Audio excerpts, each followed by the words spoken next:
The Stone Age Gamer includes a lot of bad language. Cover your mother ears.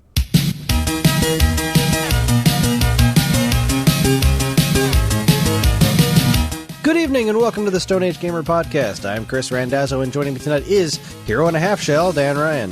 Cowabunga! There it is. The announcement tubular. Of the Teenage Mutant Ninja Turtles Cowabunga collection. Dan and I have decided, Chevy Nova, to rank every Teenage Mutant Ninja Turtles game. Bossa Nova. Get ready to dine on some turtle soup because the Stone Age Gamer Podcast starts now. Was there ever an episode of Fresh Prince where Uncle Phil actually ate turtle soup? I feel like that could have come up. Man, it really probably should have at some point. Anyway, hi everyone. I don't know. This is episode 402. It's the week of March 18th, 2022. Dan and I are very tired because daylight savings time happened. Yeah, well, I'm just assuming. When is the daylight going to save itself? When is this just going to be over? This is just so stupid. It's absurd. It's absurd. We do it this way because we've always done it this way, which is the worst fucking reason to do anything. Pretty much. Oh, God, I hate it. I hate it so much. I was just not ready to be awake this morning. Just not. No, not even a little bit. Not even a little bit. Yeah. What are you going to do? Made the most of it, you know. I'm going to complain. Yeah, that's what I'm going to do. That's what I'm going to do, too. Everything is terrible, Kris. Razor Ramon is dead. It sucks. I'm sad. Yeah. It's daylight savings time. My tongue hurts. The fuck am William Hurt is dead. William Hurt is dead. And the guy from Sesame Street's dead. There's your triple. There's your triple. God damn it. It really is. It's not fair. We're getting to be that age, which really sucks. But, yep. You know, it's just one of those things. Like, I don't know. Anyway, how you doing? Other than all the awful. I'm doing pretty okay. I had an all right day. It was nice out today, so I started working on prepping the yard for this year's, being a yard. It hasn't really been much over the winter. I really just kind of stopped after fall, and there was a bunch of leaves that I left where I shouldn't have, and I wasn't entirely sure what I should do with them. I knew what I didn't feel like doing was bagging them all up and dragging them to the curb. Yeah, no, you should have burned them. Well, what I did was I just kind of raked them around the yard and then mowed over all of them. Oh, yeah. So, like, a good chunk of my yard's pretty brown right now. But, most of my yard is dirt because I have horses that just tear the backyard to pieces. And I don't, I don't know what to do about it. Because it's not like I want the dogs running in the house the way that they do outside.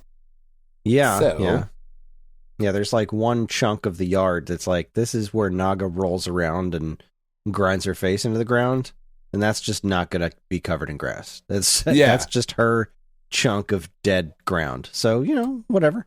So now multiply that by 5. With dogs bigger than she is. And probably way more energetic because... So much more energetic. So oh my God. Unreasonably lazy. Yeah. God. I legit don't know what to do. I really honestly don't. So, I don't know. I'll figure it out. I'm sure I'll discuss it at some point. Just pave it. I've really thought about it. Just, pea gravel. Just blacktop. Grass is just such a weird thing. Anyway, we're gonna go down a whole rabbit hole. Don't do it. Don't. Moving on. All right, moving on. Yeah. So it was fun being outside and mowing over stuff and working on I kind of prepping the garden area, like getting rid of all the leaves and sticks that had landed in there and kind of figuring out what I'm gonna do. And I'm definitely doing scallions this year. Okay. I had been growing them in the in a mason jar above my sink, because you get scallions from the store, you supposedly clip them, throw them in a mason jar, and then they'll just keep growing. And that's never worked out well for me. They shockingly enough. They grow, but they grow like really weak. And I think it's because like of the tap water in my area is like, I don't know, kind of shitty. So sure. But my mom was talking to her the other day, and she had planted scallions last year, and they survived the winter. She's like, yeah, these suckers just started popping up the other day. And I was like, you know what? Screw this. So I took them all, since it's the last, I think, pretty sure the last frost is out of the way now. Mm-hmm. So, I mean, maybe. Least, yeah, I mean, maybe. But regardless, it should be fine for onions. So I went out there, and I just cleared out a spot where I had some tomatoes last year. And I think I'm just going to do one side scallions and herbs, and then the other bay is going to be just all tomatoes. Because it was like 1.5 of tomatoes last year, but whatever. We use a lot of scallions. So I just planted all those suckers in there, clipped them down, and hopefully they all start growing. Fingers crossed. But my oregano survived. That's all coming back. I just clipped down the like foot-long oregano dead sticks that were there from last year. I just clipped all that stuff down, just ripped all that away, and there's all this wonderful green oregano growing underneath there. Some of the parsley seems to have survived. That plant's been around for a while, but it's like kind of funky looking. I might just start from scratch on the parsley this year, and I need to get new basil. Because basil rarely lasts the winter for me. Right. I've had it survive once, but I mean, a basil plant's like $2, so I'll just do that. Yeah, I was going to say it's really not a big expense. Yeah, not much of an investment. And what's thyme? I bought some creeping thyme last year, and like, wow, that stuff just really thrived over the winter. It's humongous now, and it smells amazing. So I'm going to make sure Karen never buys thyme again, because we will never run out of it now. Not that we don't use it for much, but holy shit, this stuff's great. Yeah, that's something that I would love to do, but can't. Yeah, it's dogs. Just not a thing that's going to happen. I get that. Yeah, I'm enjoying it. I've definitely seen a lot of people talk about getting a little bit more ambitious with gardening, and I tried growing a handful of other things, but now I'm just down to I'm just going to try to grow the stuff that I know I'm going to use. And as much as I would like to grow watermelons, I tried that, and that's a lot more effort than I have to put into it. No, sure. But I used the heck out of tomatoes last year, and I got tomato cages. I got them at a yard sale last year for like $3, like a bunch of metal tomato cages. Fuck yes. My tomatoes are going to be so much better this year. Well, and you got to make sure they don't get away. That's why you got to keep them in cages. That's right. Those little fuckers are so notorious. Run over the fence and, yeah. Just be in the neighbor's yard.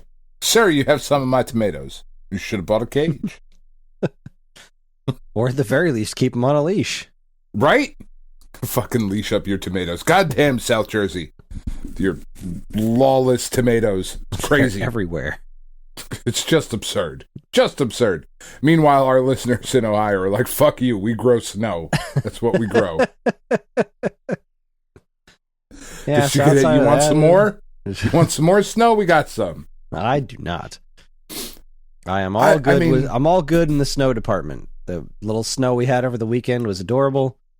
It happened while I was at the grocery store. I looked outside and like, well, shit, it's snowing. Son of a bee sting. That wasn't happening when I got in here, but okay. Yeah, it was really weird. It's been a weird week weather-wise. I feel like I've been saying that for 2 years now. Now that we are officially here into the 2-year anniversary of the COVID-19 2021-22 pandemic. Yes, I believe is how that all shakes out. Well, I mean, it's according to the forecast, it's not supposed to get like freezing this week. We're gonna have a week of not. Please stop. I mean, it says you.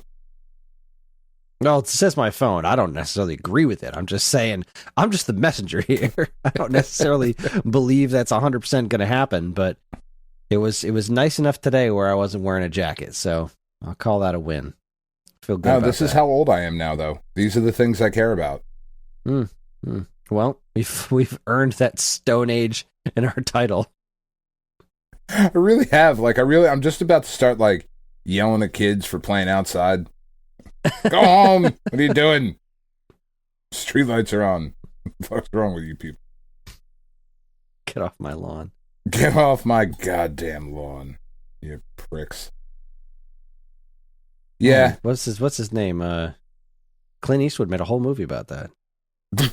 Is that what that movie's about? That's what I thought it was about. I don't know. I haven't watched a Clint Eastwood movie in a long time. I'd like to remember him as the guy that I liked, not the guy yelling at the chair. You know, it was a weird flex, man. That Gran Torino movie made me laugh. I'm not sure if it was supposed to, but it was one of the funniest movies I'd seen in a while. Yeah, I didn't see it. I didn't see it because I didn't feel like it was for me. I didn't feel like I was the target audience. And I was like, wow, did he really make a movie out of the Get Off My Lawn guy? Oh, shit, they did. Son of a bitch, they did. And indeed. Yeah, again, it's a weird choice, man. That is a weird choice to make a movie. But, I mean, good for him? Maybe? Yeah, I guess. I don't know. What have you been playing? What have I been playing? Been playing something. Video games. Video games. See. Good. Very thorough. Thorough description. Infernax is great. Yeah, I'm going to have to check this out, I think. Yeah, you are. It's Simon's Quest, except good. That is 100% what it is. And it doesn't hide it in the least. I forget, how far did I get into discussing this last week? Not terribly so. I think I only played it for a little bit. Like, enemy designs are so clearly inspired by Simon's, like, specific enemies in Simon's Quest. Even the stage layouts are Simon's Quest. So much so that there's a point relatively, I guess I'm assuming relatively early on in the game, where it looks exactly like that area in Simon's Quest where you kneel and the tornado shows up. Oh, yeah. So I kneeled for 10 seconds and a tornado showed up. And it carried me off into the sky into this cutscene that said, if only he knew that kneeling at that specific spot for 10 seconds would result in a tornado that killed him. And then all of a sudden, all my bones start shooting out of the tornado. Wow. And I got a game over and it was well worth it. Game's hard. It is, federal pound me in the ass prison hard.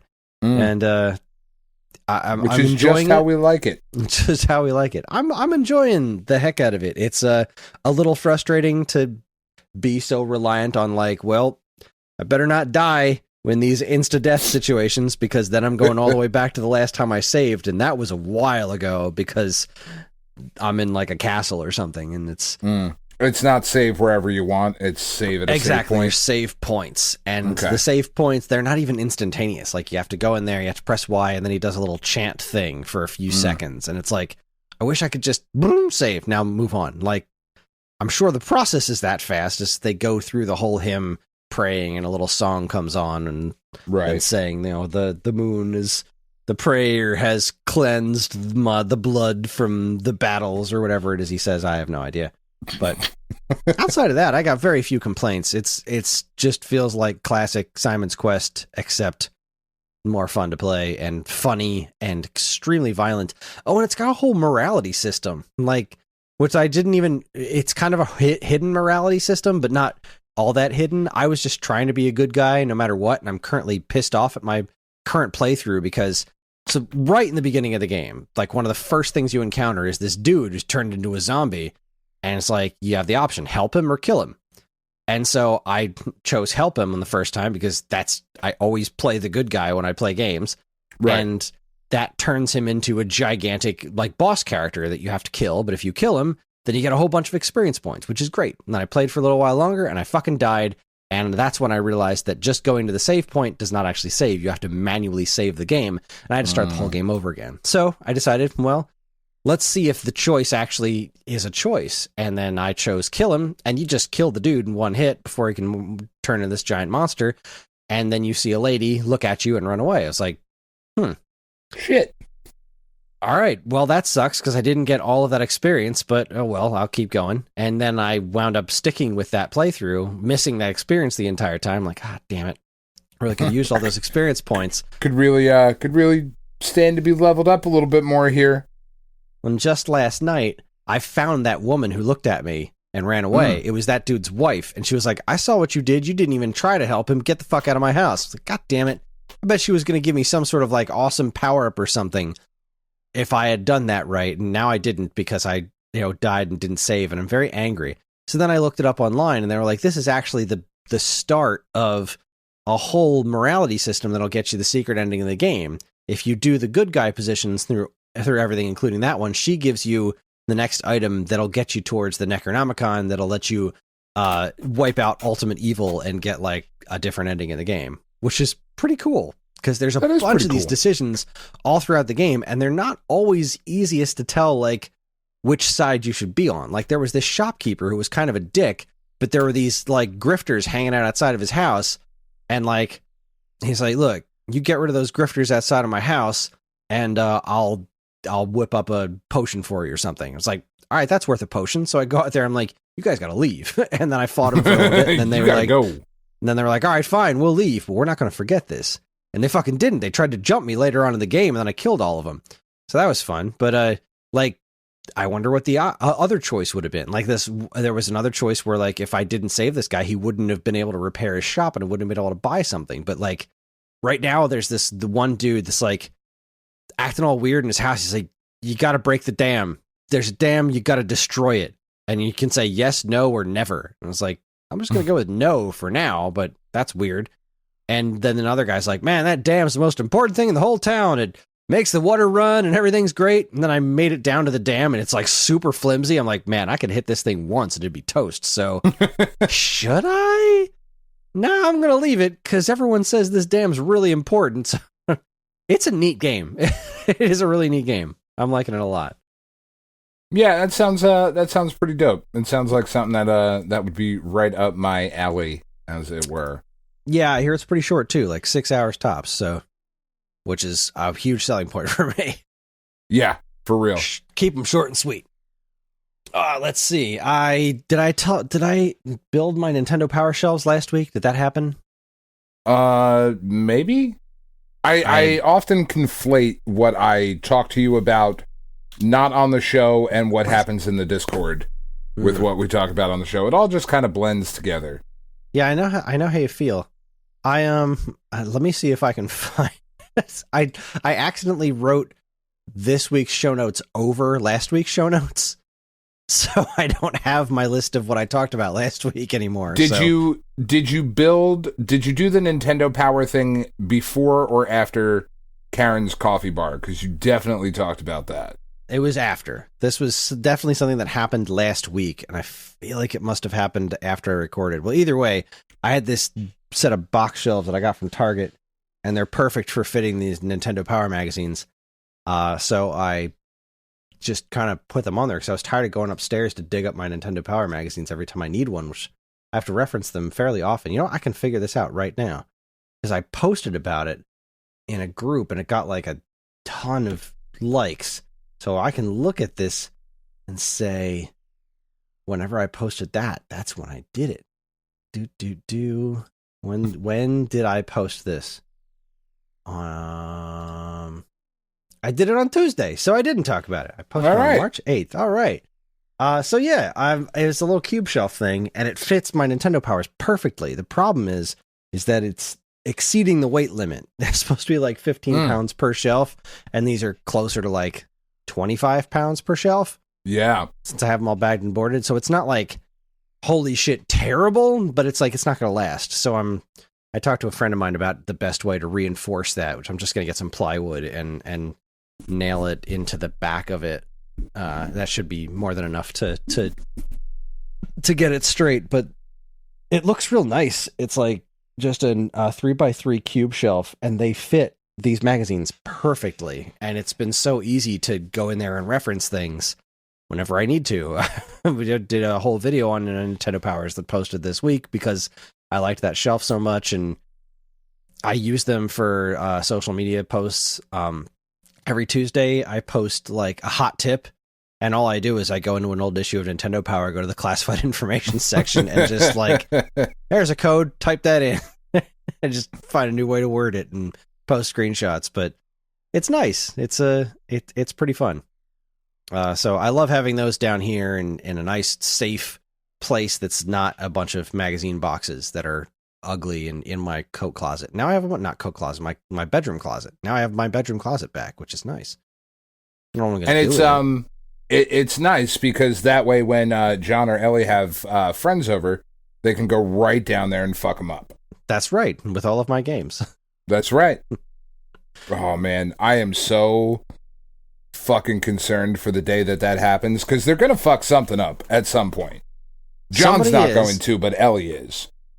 Yeah, no, Ellie's pretty scared of my stuff too.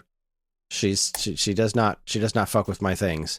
Not yet, but it's gonna eventually get to like American Beauty, where you're like, yeah, well, when they're teenagers or something like that. But I feel like we'll be in a different situation where I might be able to actually barricade the basement. I might be able to just fucking lock it or something. I just wanted to show my girlfriend your Nazi plate. Like that is what's gonna happen at some point. Yeah, and some asshole is gonna come down here and steal my Chrono Trigger, and then I'm gonna burn the world down. Yeah. Which won't be hard because it's basically on fire already, but... Oh my god, so much on fire. That is a problem for future me. And speaking of Chrono Trigger, I've been enjoying the hell out of that with John. He is so into it. It's almost annoying, you know how into it he is? Because he's like... Everything is Chrono Trigger. Like he's making Chrono Trigger boss battles in Mario Maker. He's like drawing pictures of it and going around with dinosaur toys that are all the bosses in Chrono Trigger. And he's listening to the music constantly. It's like, dude is into it and it's fantastic. We're almost done. We're at the point where we're doing all the side quests at the end before going off to fight Lavos. Yeah. And that's pretty cool. And we've been playing it on the Wii U, which is kind of one of the only ways to actually play it. Oh, sorry, I just... What? Well, that's silly. Yeah.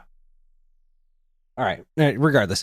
So yeah, we're playing it on the Wii Virtual Console on my Wii U, which was the last place they properly released the original version of the game.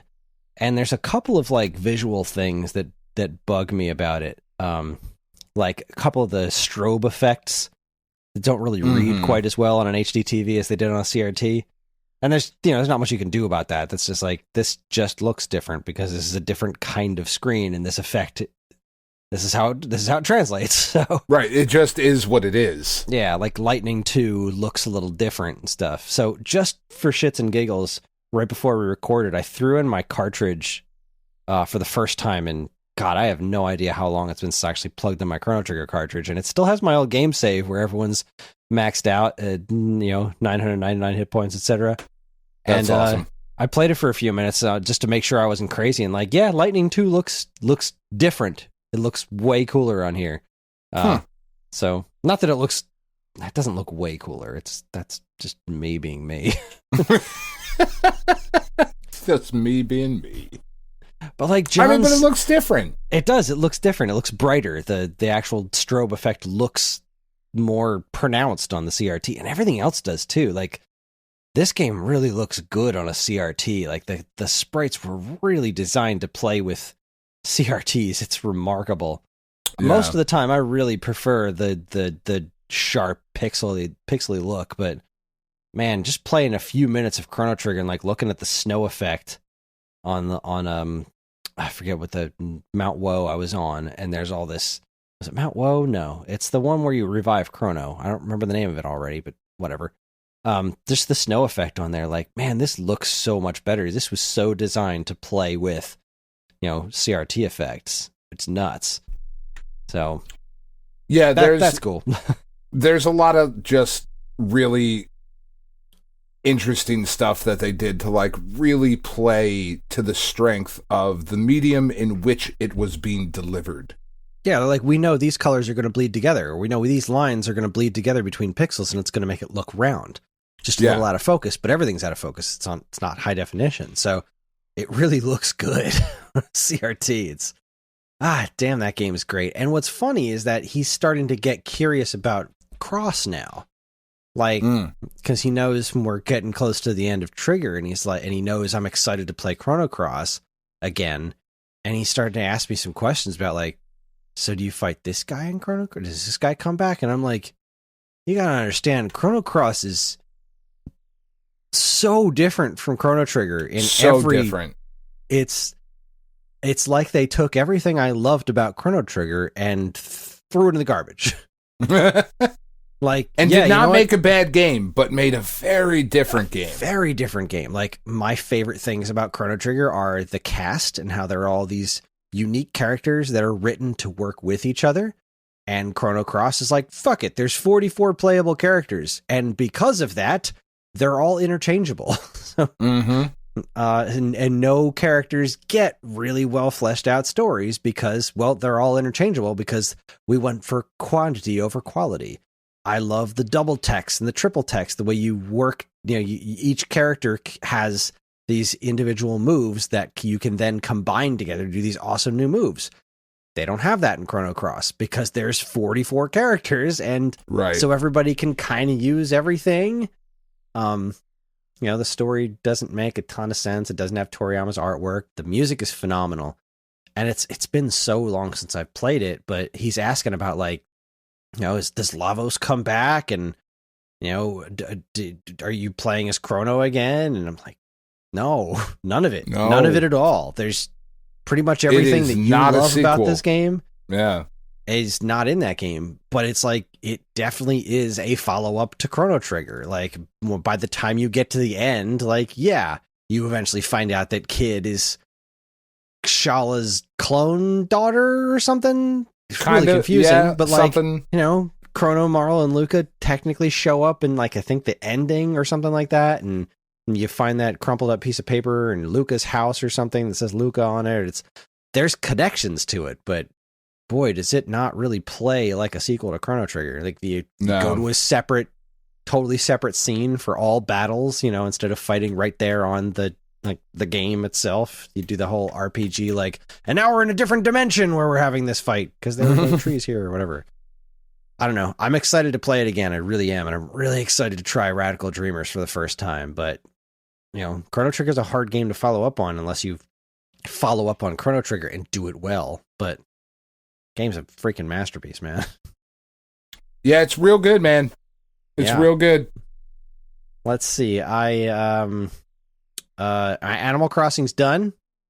I got the last piece of the art museum, and now my museum's complete. The only thing I have left to do is Brewster's Brewstoid. This is the only gyroid I'm missing, but I know exactly how to do that. It's just a matter of time. So I no longer have to check in every day. I'm no longer feel like I'm wasting my time. I just check in to get a quick cup of coffee, maybe pull a few weeds, and call it a day. I've played Animal Crossing once in the last week, and since I got the statue, and I'm just so happy it's done. I did it. I beat Animal Crossing, as far as I'm concerned. Fucking done. Fucking done. That art museum thing was just the worst. I loved doing the rest of the museum. The bugs, the fish, the sea creatures. I loved all of that. That was super fun. Like, it's all seasonal, whereas the art is just fucking luck. It's just luck and randomness, and I hated it. Glad it's over. I hope they do something better with art in the next game. Yeah, that's really annoying. Yeah. That's a really annoying thing to do. Let's see. I've been playing a lot more Clubhouse games by myself. Really wishing I bought that game digitally. But I just had this hankering to play Solitaire. And I didn't have a deck of cards nearby, so I was like, I'll just play it here. So I played some Solitaire, and then I wound up doing a bunch of that and doing a bunch of that game's version of Uno. It's called Last Card. Okay. And it's just playing against the computer, and that was weird because it's like it has computer difficulty levels. I'm like, what do you mean there's no skill to Uno. It's just luck. What do you mean difficulty levels? I mean, there's some skill. I guess, but there's 4 different skill levels, and I did not notice a difference in any of them. Well, that's how good you are at Uno. Easiest difficulty, the first game I played, I didn't get a turn for 3 rounds because everybody got skips on for all of my turns, and then I wound up having to draw 6 cards, and then somebody won. I was like, and this is easy mode? It's all fucking luck. And then, when I finally made it to the expert mode, I won in 3 turns because I just happened to get all the right cards. It's weird. It's fun. It's really fun, but it's weird. Yeah, that's strange. Quite strange. But Clubhouse Games is great. I'm so glad it exists. It's a good thing to own on the Switch. I am working towards setting up a Four Swords thing with my friends down here. So we're going to play through Four Swords Adventures on the GameCube. I got an Eon GCHD, and I tested all my stuff out today. So I got 4 more extension cables for my Game Boy Advance Link cables, and I connected my Game Boy Advance, 4 of my Game Boy Advances to it. I only have 3 SPs. So fourth person's just going to have to deal without a backlit screen. But I got those tested unacceptable. out. And I got all my games running in progressive scan on my HD TV in the basement, which is super cool. Like, I played F-Zero GX for a little bit, and I was like, God damn, this game looks good in progressive scan. But yes, everything works. I'm super excited about that. All right, F-Zero X came out on the Switch. That's neat. Yeah. It doesn't run perfectly. Really? Which is really annoying the shit out of me.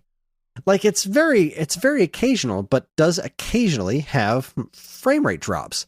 And that was that game's thing, was that it was a constant 60 frames per second. And, like, the game's graphics are barren, but they sacrificed everything so that they could have all the cars at the same time and constant 60 frames per second. And every now and then, the Switch version kind of chugs. And it's like, no, you little jerks. It doesn't really affect anything. Like, when I say chug, I mean, like, it drops down to, like, 50 frames per second or something. Like, it's just But still, you're pushing a max of, like, 35 polygons right now. Come on. Yeah. What is wrong with your emulator that this isn't running right? Come on, guys. That's weird. Ran perfectly on Wii U or whatever. So I'm sure they'll patch it, just like they eventually patched the fog and stuff back into Ocarina of Time. It's just weird that it's this N64 emulator is working the way it is, and the control layout is fucking stupid. The what is it? The L and R. I think you were supposed to use Z was like your L button to shift your weight left, and then R was the R button, because the way the N64 controller is laid out, is all insane. So like you have to do L to move to shift your weight left, but R2 or ZR to shift your weight right. So it's like they're kind of cross, like one's at the top trigger, like shoulder button, and the other one's the trigger button. You know what I mean? Mm-hmm. That's just kind of obnoxious.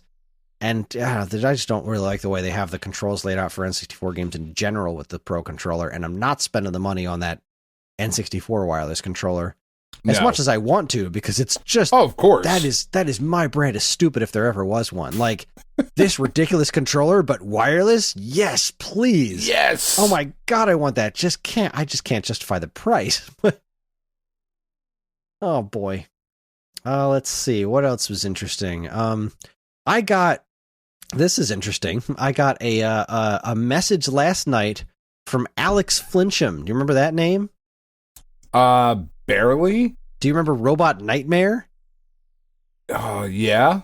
Yeah, Alex Flincham from Robot Nightmare sent me a message last night out of the blue. I haven't talked to him in ages. Robot Nightmare was a YouTube thing, like a YouTube Let's Play channel that we started with Geekade a long time ago, and it eventually fizzled out. But apparently Alex's friend was talking to him the other day about listening to our show, and he was like, I should message Kris and let him know that. And I'm glad he did, because it kind of made my night. I know those guys. It's pretty awesome. And that's about it. I was supposed to announce the winner at the top of the episode. That's okay. We'll do it during the break. That's right. You got to stay. You got to stay to find out if you won, fuckers. Either that or just check your account. If there's $400 in your Sony Gamer account, then you are our winner. It was not a mistake.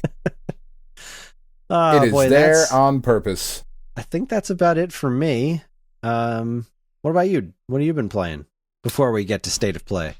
Oh God, yeah, we're talking about that too. I forgot. I just finished right before the podcast started. I finished Lost Legacy, the Chloe Nadine Uncharted game. God damn, it's a good game. Short, certainly.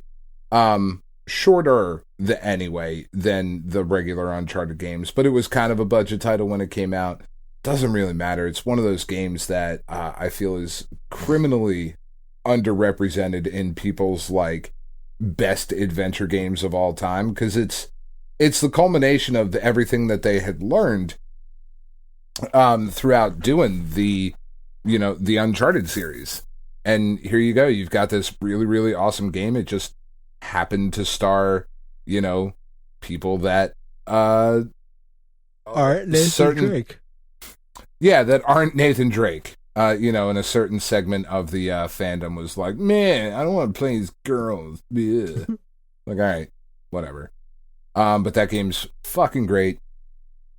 And then, really, the only other thing I've been playing. So WWE 2K22 came out, right? And we know the whole debacle from last year because 2K20 was so bad, just so bad, that they skipped 2K21. So I saw that 2K22, I really hate the 2K naming convention, Me too. Was coming out. And I was like, oh, sweet. I'm going to go buy Fire Pro Wrestling instead. And indeed I did. So I've been playing Fire Pro Wrestling instead of the 2K series, because that series is fucking great. And I finally broke down and picked up Fire Pro Wrestling World, which has all the New Japan Pro Wrestling stuff in it. So you got vintage Bullet Club era Kenny Omega, and just, it's awesome. That game is really, really good. So I've been playing the shit out of that. And then just kind of with the baseball lockout being over, I was like, oh, I'm going to jump back into the show for a little bit. So I played a few more things that I never finished up. Kind of the same way you were with Animal Crossing, right? Of like, I haven't touched this in weeks. Not really seriously anyway. So I'm going to jump back in here and try and finish some of this stuff that I had been working on. Because the new game's coming out soon, and I want to have this other stuff done. So that's what I've been up to. And, nice. Puzzle and Dragons and all that other stuff. Of course, yeah. I can't talk. My mouth hurts. So not to, like, go... It's not even really weird. I don't know why I'm prefacing it. I've dealt with canker sores my whole life in my mouth. And usually it only happens when I have something super acidic or whatever. And I usually get them, like, on the inside of my mouth, like on my cheek and whatnot. But right now, I've had one for like 4 or 5 days that is right under my tongue and right in a spot where every time I talk, it rubs right against it. And it really, really sucks. So if I don't say a lot tonight, or if Kris says something and I'm like, that's the reason. Because it hurts every single fucking second that I'm talking. Huh. So I'm going to shut up now. All right. Well, then why don't I bring up the state of play stuff? I'll take the lead on this. Play 2022. Apparently, they just announced a new one that's all going to be about that new Hogwarts thing. Yeah, I'm kind of excited about that. I'm excited about that game. I don't know that I need to see a whole thing about it when it's not coming out for a while. But whatever. Is what it is. All right, let's see here. State of play. So it started off with this was I don't even know. So it's this, like, it starts off with this wacky science fiction-y looking thing, and then, like, there's a portal and like 1 billion dinosaurs fall out of it. Yes, and but they're giving a weather report. And they say it's like sunny with a chance of dinosaurs today. So it's like, there's dinosaurs everywhere, and then it says Capcom Presents, and my first thought was, oh shit, is this Dino Crisis? Oh, I know. Me too. Dino Crisis. Nope. It's some other fucking thing that's not Dino Crisis. What the hell is this called? Exoprimal. Exoprimal. Yeah, I'm in. I'm way in. John has been obsessing over dinosaurs lately. So, like, as soon as the portal opened up and started raining dinosaurs, I paused. I was like, John, you got to come see this. It was so excited. And And I feel like this is coming out soonish. This is coming out on PS5, PS4, and Xbox Series X, Xbox One, and Steam. I thought I read somewhere that this was Switch too, and I was like, is it? I don't know about that one, but yeah, I don't know that the Switch could run that, but at least not well. Not well. I mean, who the heck knows? I am so confused as to what the Switch can and can't actually do. Because, like, on one hand, it's like, wow, this really chugs to handle this N64 game. But it's like a couple of years ago, I played Doom on this thing and it looked great. What the hell? Yeah. Like, it's really wild what can and can't be done with this thing. And I mean, if anyone can do it, I'd venture it would be Capcom. But yeah, no, I'm just seeing PlayStation and Xbox at the end of this. So I guess Switch is off the table. And I wonder where I heard that from. But oh well, doesn't matter to me. I wasn't going to buy it. Really I wasn't going to buy it anyway. It looks cool as hell, but it's I'm not. That's not a full price purchase, but it looked really cool. Yeah. Next up was Ghostwire. Right? Was Ghostwire Tokyo. Yeah. Is this cool? I don't know. I think it looks really cool. I'm really excited about it. Did you play the original flavor? Like, isn't this just an expansion? This is like a multiplayer expansion for it? Ghostwire Tokyo is like a brand new game. Oh. Yeah. I'm getting this confused with something else. We've known about this game, right? This game exists? Okay. This has been known for a while. This has been cooking for a while. Okay. Yeah. This is like, I knew the name Ghostwire Tokyo. Yeah, this looks pretty neat. It wasn't my cup of tea, but it looks neat. Who's making this one? The Evil Within guy. Oh, this is like a dude, not like a Capcom or something like that. I mean, it is a studio that's putting it out. I don't remember off the top of my head. I probably should pay more attention to these things. Bethesda. But it is Bethesda. Okay. Bethesda. So yeah, that's pretty neat. Ghostwire Tokyo. I'm pretty excited about that one. Again, I don't think that's a full price purchase for me, but something that I do think looks really cool. Yeah, that was a neat one. This is that Final Fantasy game, right? Was that what was after that? I can't remember. Is this the Muso Final Fantasy game or whatever? Stranger of Paradise Final Fantasy Origin. Yeah, I'm not into that. Yeah, no. Apparently, I'm sure it's fine. Demo though. I'm sure it's fine. I'm sure if you're into those types of games. Oh yeah, it's not a Muso. It's like Team Ninja.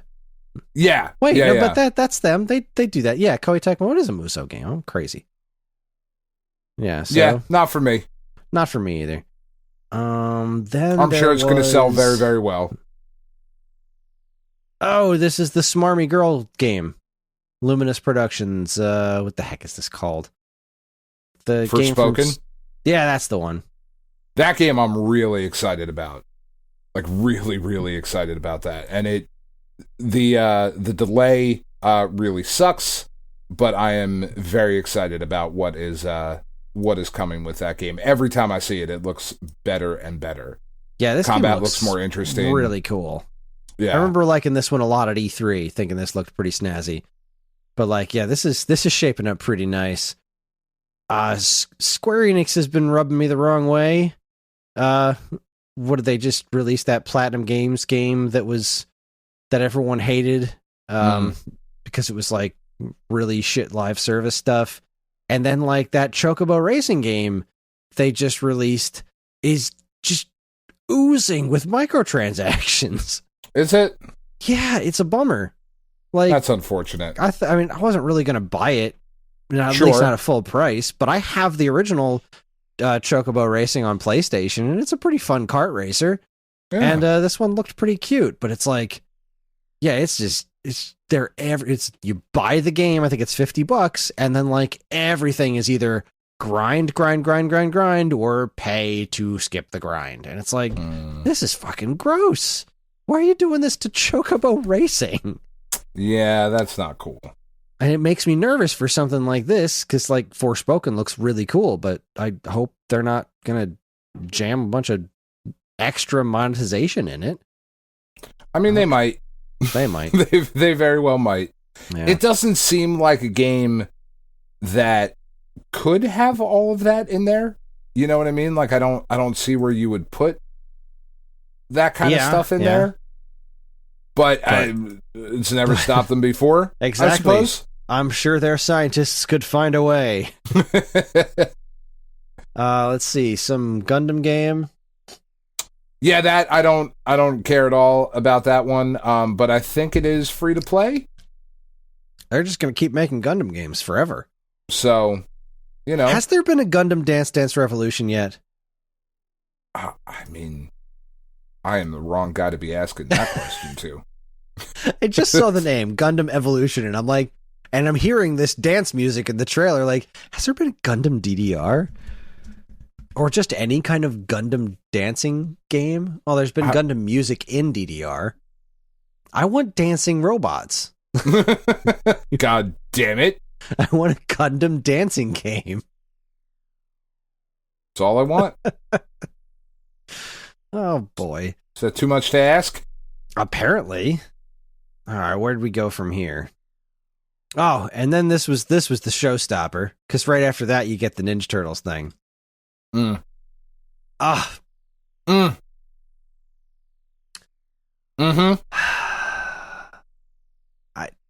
I still need a minute. Playing through the NES Ninja Turtles with a rewind button. Yeah. This story kept getting better, yet more stressful, like, as the night went on. Because I'm looking at this, and I'm like, that is more than one version of Tournament Fighters, and that was the Super Nintendo version of Turtles in Time, and the arcade. I swear I saw them. But the end of it, that they didn't stay to play, it just said PlayStation. I'm like, well, you know, they do that with Nintendo Directs, where they'll just be like, all right, here's this, and then we'll just say Switch at the end, but it's actually coming out on a bunch of different platforms. But usually you find that stuff out pretty soon after the trailer's released. So, like, the questions were, all right, is this coming to other platforms? And what are the actual games on it? Because they show a bunch of images and stuff, but they don't actually show the list of games. And it's like, they couldn't possibly have gotten all of this on there, right? I mean, that's like the dream right there. They couldn't have possibly. And then they confirmed the list of games, and it's basically every single Turtles game based on the original cartoon. The only ones that are missing are the myriad LCD games, which that was never going to happen. Right. The different ports of the first NES game, like the Commodore 64 version, but again, not really sure. Not going to happen. Yeah. There was an exclusive MS-DOS game called Manhattan Missions that's super interesting. That's not on there.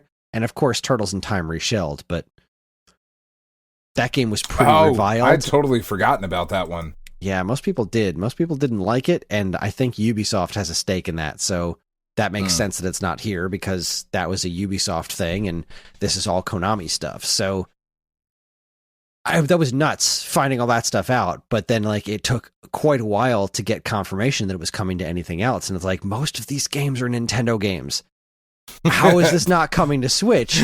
And everyone's like, it's going to come to Switch. I'm like, the Disney Afternoon Collection is all Nintendo games, and the Nintendo platform's the only one you can't play that on. So I take nothing for granted. Thank you very much. Nor should you. Nor should you. I.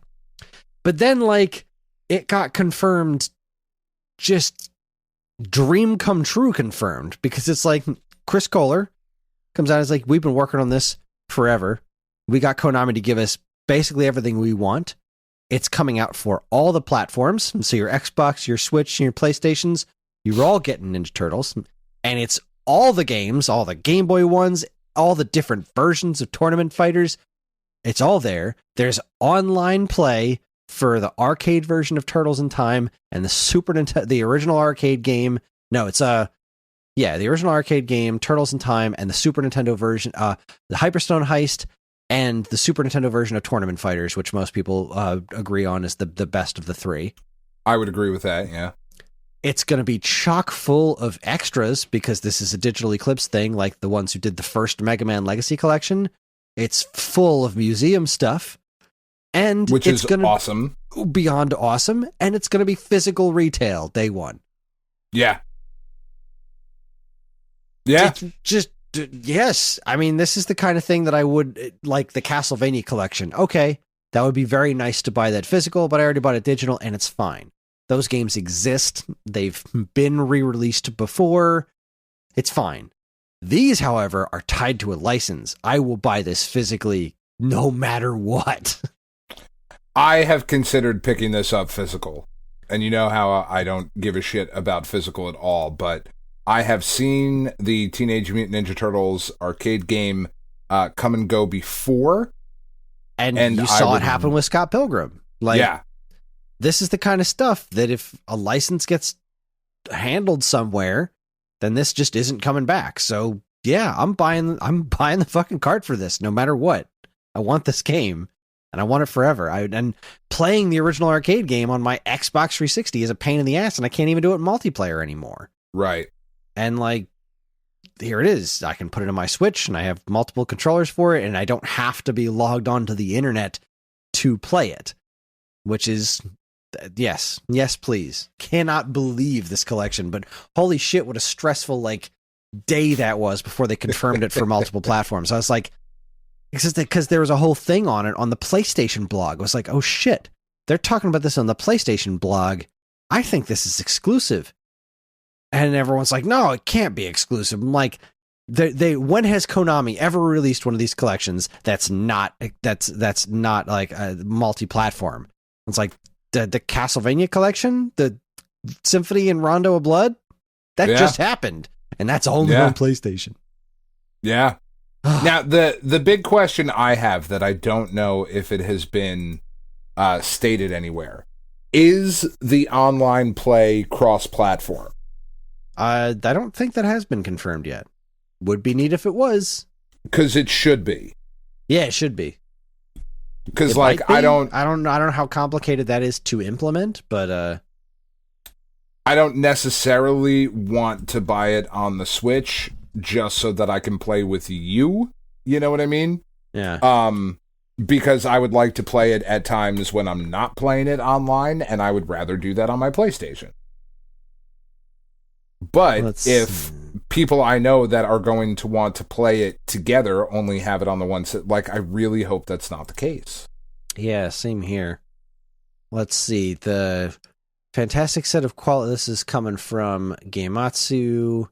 It says, fantastic set of quality of life features, including save anytime, rewind, button mapping, and added online play for certain games. Yeah, nothing is, as far as I can tell, there hasn't been anything announced about cross-platform play. I suppose it's possible. It depends on how much, effort they can put into that kind of thing. Right. Is Streets of most Rage things are now play. Yeah, I guess I feel like it's kind of the standard for multi-platform releases. I don't know. I hope so. Yeah. However, anything's possible. So yeah, that was crazy. That was far and away the highlight of the show for me. It's like, I cannot believe this is real. Even if I I don't want to get it for my PlayStation because I only have one controller for my PlayStation 4, but I will. Right. I have multiple controllers for my Switch, which is like the number one reason that's where I want it, because I want to play this with the kids. And now I can, because we play that on the arcade cabinet you guys got me. Yeah. We spent a bunch of time with that on there. Made you, sir. How very dare you. Yeah. Blood and sweat and sperm tears. That's what I meant. Sperm tears. The best. I'm in so much pain. Really am. Sucks. Oh, boy. But yeah, we liked playing that on there, but we can only get that running at 2 players. I haven't really figured out the 4-player mode in that thing yet. Yeah. So now I don't have to. Because most of the stuff I want on, the arcade cabinet now is like the really classic stuff that I like playing on a cabinet, or like Mortal Kombat and whatnot. And sure, I could play that on my TV, or I could play it with a joystick. or I could play it on my arcade cabinet. So yeah, this is wonderful news, and now it just really makes me wonder if we're gonna get like a Simpsons collection or something. I mean, man, what would they even do for that though? Like, are people clamoring for Bart versus the Space Mutants? No, they really aren't. You know what I mean? Like, but like to get a modern release of the Simpsons arcade and the X-Men arcade, that would be pretty sweet. That would be really cool. Like, there is an X-Men collection in there that could be done, but you would have to get Konami and Capcom to work with each other. But they already did. The arcade 1-up cabinet. Oh, yeah, I suppose. Yeah, basically just let me buy that. Just not the cabinet. Yeah, I don't want an entire cabinet devoted to that, but like what are the games on that cabinet? The X-Men, yeah, whatever, cookies. I get it. What is with the cookies thing all of a sudden? That's been on the internet forever. Yeah, now everyone's like asking permission. Somebody must have like been a lawsuit or something. There must have been. Oh, you know what? Maybe I'm wrong. God, $750. Like, no, thank you. Like, I get it. It's cool, but no, thank you. Oh, God, the prices on everything jumps up, man. You know that. What the hell are the games on this thing? It's X-Men, Captain America, the Avengers, and what's that last one? Avengers. God damn it. Can I just get a list of the games in this thing? I did really like Avengers, goddammit. That's one of my favorite ones. This is just bringing me to the same damn thing. Give me overview. 4-player X-Men arcade, Captain America and the Avengers, and the Avengers in Galactic Storm. I don't even know that one. It's a beat 'em I thought up, one I of think, them isn't had... it? I think they're all beat 'em ups, but I could have sworn one of them had like X-Men Children of the Atom and something not Capcom in it, but maybe I thought so too. That had that Punisher game in it. That's what I'm thinking of. Oh yeah, I like that Punisher game. Yeah, but I think that was also Capcom. So all right. And there was a Simpsons one. What the hell else did the Simpsons have in it? Nothing, right? I don't think so. Overview includes Simpsons and Simpsons Bowling. Ugh, no. Okay. I mean, you really had to stretch to put a second game on there, but all right. Yeah, it just has a trackball in the middle for the Simpsons Bowling. That's cute. But yeah, it's just that game, but I would really like that game. But you can't like do a collection of Simpsons and X-Men. Actually, I guess you kind of could now. You could, but... Because that's all owned by the same company now. Yeah, X-Men I mean, but Simpsons. not the video game rights. But the video game rights are both Konami, right? I mean, who knows what the actual like X-Men or whatever, but the games were both Konami, and now Simpsons and X-Men are... Boy, what a bundle, though, right? Yeah. How do you market that? Simpsons and X-Men. Oh, boy. Anyway, back to business here. Back to State of Play. The next thing they showed off was a Dan-ass game called Gigabash. Yeah. Oh, man. Super into Gigabash. It's the closest I'm going to get to War of the Monsters. This looks way more, what's the King of the Monsters than War of the Monsters to me. But still, I thought it was an actual Godzilla game because I wasn't paying that close of attention. But then I saw Gigabash. I was like, oh, I guess they're all generic kaiju. But hey, whatever, man. That looks cool. Yeah, I'm super into it. Super duper into that game. I would like it right now, please. There was Jojo's Bizarre Adventure game that I'm sure is a big deal. Oh my God, I freaked out hard for that game. I loved the original, the original JoJo's fighting games are so good. I played one on Dreamcast a little bit, and I didn't really get into it. That is a crazy, and that, they're so good, and they are prohibitively expensive. Yeah, to get now. That brand, that anime got super popular again. Yeah. It's a Bandai that's Namco gonna be awesome. Joint. All right. That's going to be awesome. I will grab that when it's like $20 or $30. I'm definitely not full pricing that one. But yeah, super into that. That was followed by another Dan game, Trek to Yumi. Oh my God. I need that game also. I need that game yesterday. It's like they saw Ghosts of Tsushima and was like, you know what? We can do better. We can Dan harder on this one. Yeah, we really can. We thought we were maximum Danning on this last one, but how will we make this shit black and white? You know, fuck it. Fuck it. The whole time, on purpose, intentionally. We're gonna design it around this. It's gonna be amazing. Oh, it looks so good. It looks so good. I'm so excited. Looks cool as hell. It looks the film grain, the character design. This just looks like an ancient kung fu movie.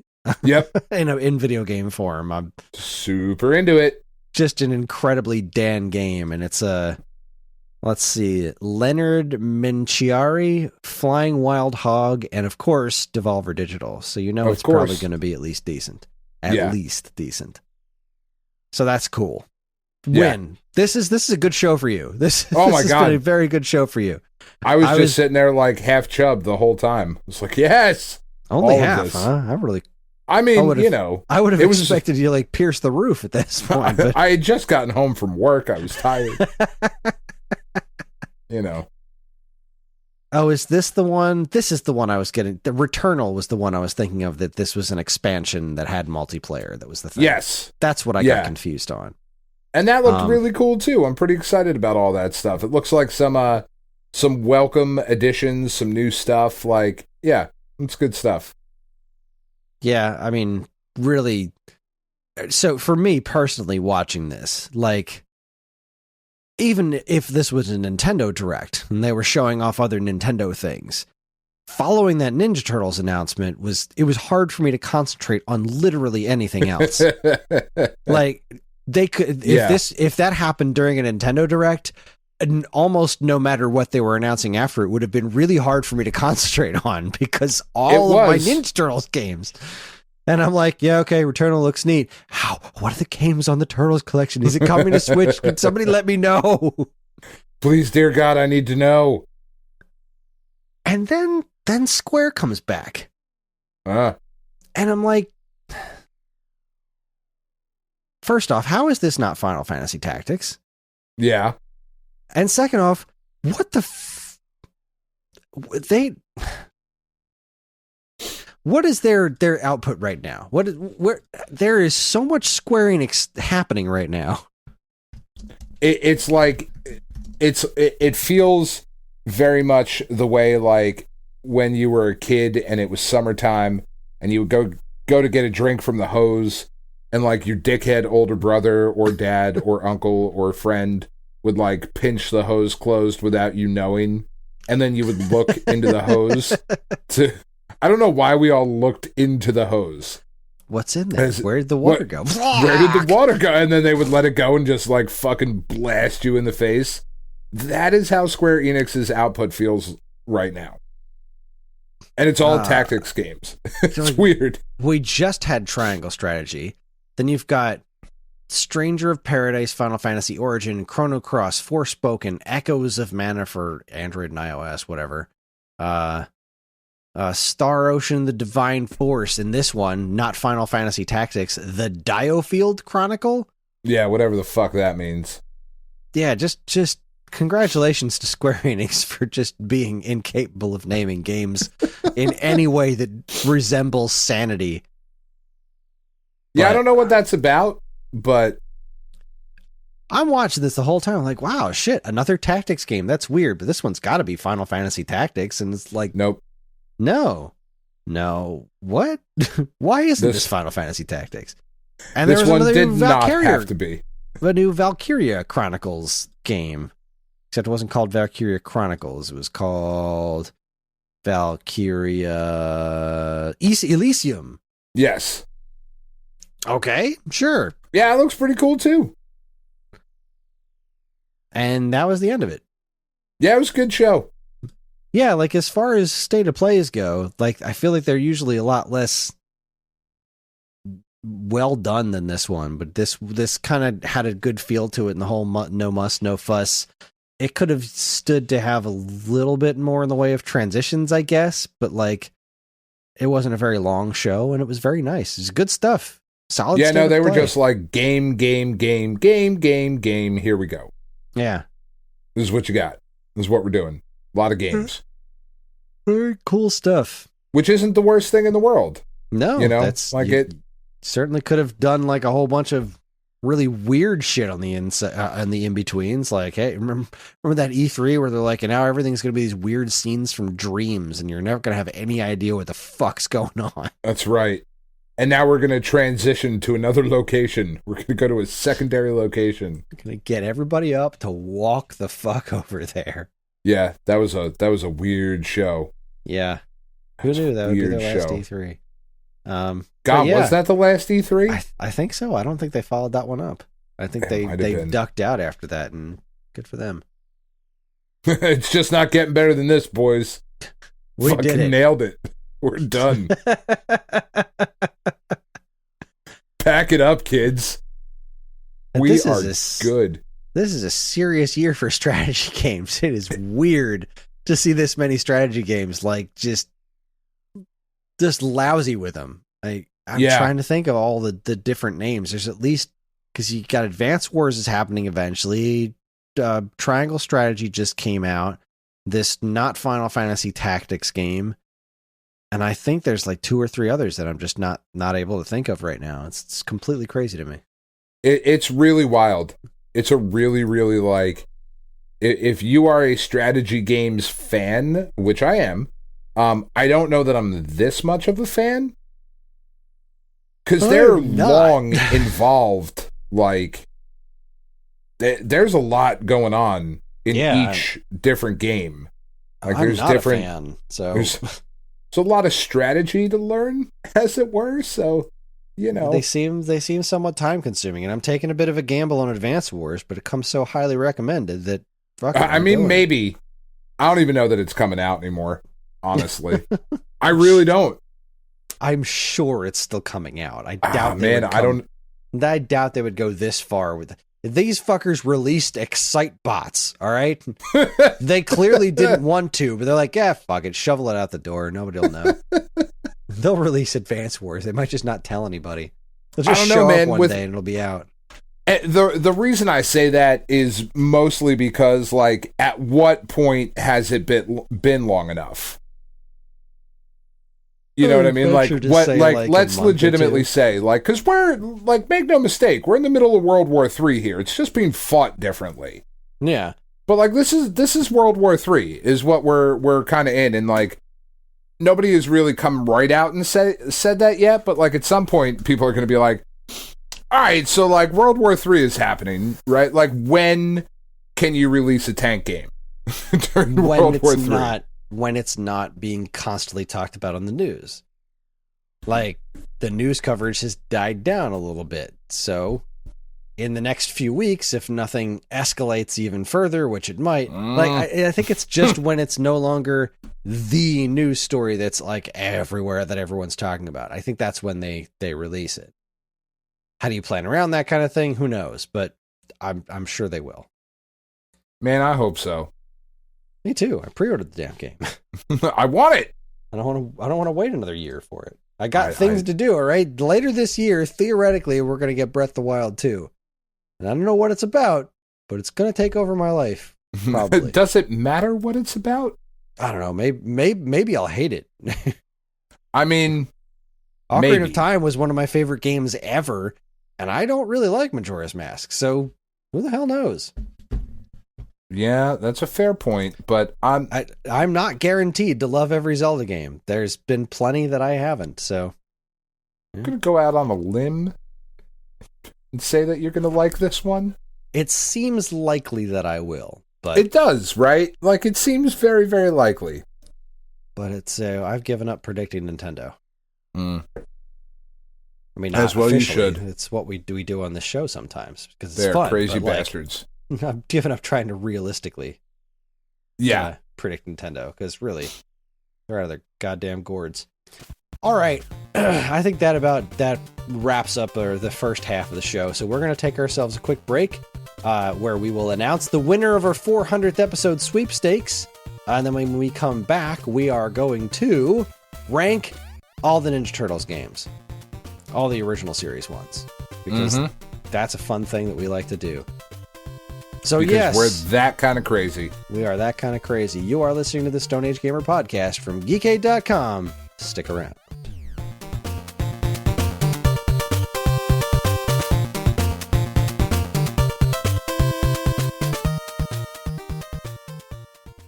And now, here's a quick look at some of the other original content available now from our partners and Geekade.com.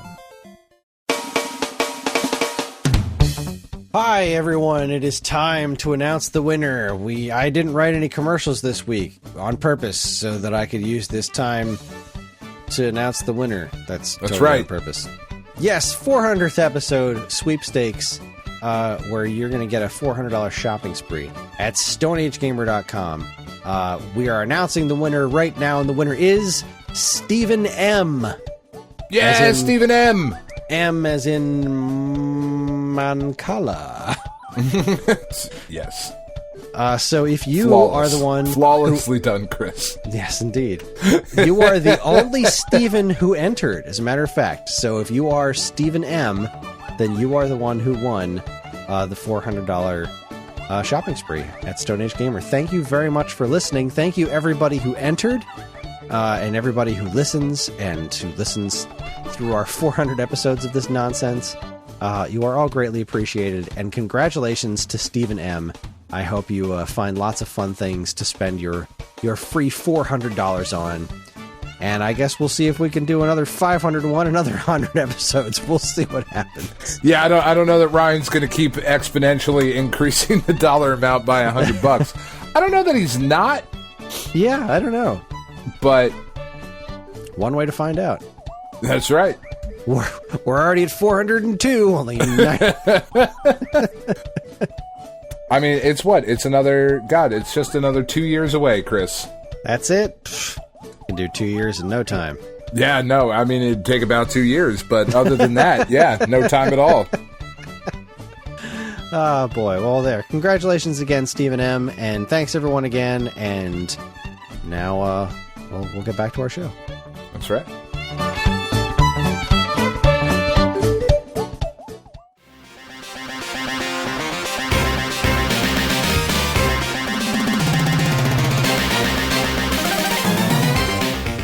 And we're back.